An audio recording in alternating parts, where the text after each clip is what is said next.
No college student likes having to brave the cold just to get to class, but these low temperatures make traveling across campus even harder for people with disabilities. So, for nearly 60 years, Wright State University has been offering a safer, more reliable, and more accessible alternative, all below ground. We actually invested as we made our campus, as we expanded things on campus, and we built other buildings. We actually included tunnels very intentionally as our footprint so that we could help students navigate from building to building. Tom Webb, Associate VP of Accessibility at Wright State University, says their main campus features over 2 miles of interconnected underground tunnels for students and faculty to quickly travel through.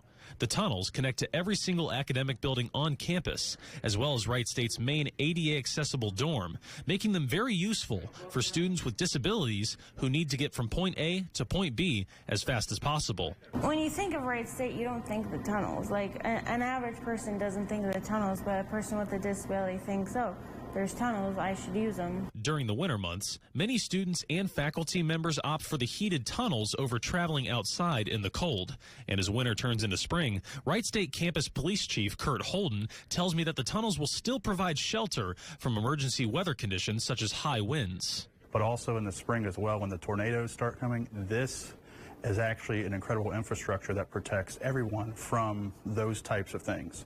And that's why Wright State is a storm-ready campus. Today is the last day for finals for Wright State students, and many will be going home for the rest of December, leaving the tunnels empty for about a month. But once January rolls around and the cold weather still remains, Chief Holden tells me that Wright State's warm tunnels will be full once again.